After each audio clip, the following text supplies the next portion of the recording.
एका रस्त्याची 5-5, 6-6 वेळा उद्घाटनं केलेली आहेत। मी आपल्याला सर्व मीडियांना मी ओपन चॅलेंज देतो की मोहोळमध्ये असणारी निजामी पाटीलकी, जी तानाशाही, दादागिरी, दडपशाही याच्या जोरावरती 50 वर्ष राजकारण करत आली, परंतु दुःख असं आहे की आज शेतकऱ्याला रस्त्यासाठी आणि पाण्यासाठी झगडावं लागते।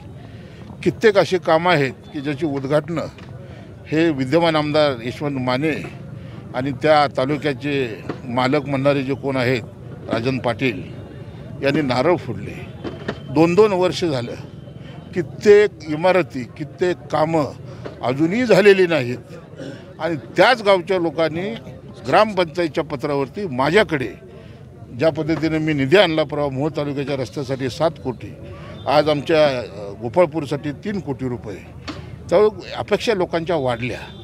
आणि मग कित्येक निवेदन अशी आली की उत्तर सोलापुरातली उदाहरणार्थ रानमसले, नरखेड गटातलं एक गाव, ज्याची उद्घाटनं राजन पाटलांनी आणि विद्यमान आमदारांनी 2 वर्षापूर्वी केली, त्यांच्याच फेसबुकवरनं आणि इंस्टाग्रामवरनं त्याचे फोटो व्हायरल केले, परंतु 2 वर्षामध्ये कुठलंही काम झालं नाही। त्या ग्रामपंचायतनं माझ्या नावे ठराव करून मला त्याच कामासाठी निधी मागितला, ही अत्यंत शरमेची बाब आहे।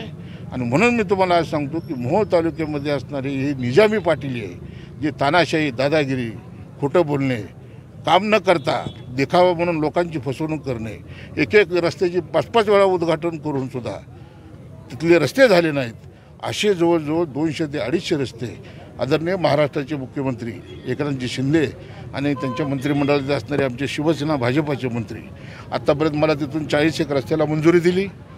त्याची मी गेल्या महिन्यात पत्रकार परिषद घेऊन त्या रस्त्यांच्या गावावाईज निधी आला, तो इथला BDO असेल, तहसीलदार असेल, प्रांत असेल, जिल्ह्याचा कलेक्टर असेल, जिल्ह्याचा जिल्हा परिषदेचा CO असेल, या सगळ्यांकडे त्याच्या कॉप्या आल्या। आता नव्यानं मी मुख्यमंत्र्यांकडे मागणी केली की साहेब 4-4, 5-5 वेळेला रस्त्याची उद्घाटनं केलेली आहेत, परंतु रस्ते झालेले नाहीत, ही थोर मतदारांची फसवणूक आहे। आणि नाही, आता काही झालं की 50 खोके एकदम ओके म्हणणारे आज आमच्या सरकारमध्ये आलेले आहेत। त्याच्यामुळं काही म्हणतात ना, आपल्याला दात आपले ओट आपले, तर मुख्यमंत्र्याला अडचण येईल असं कुठलंही काम मला करायचं नाही।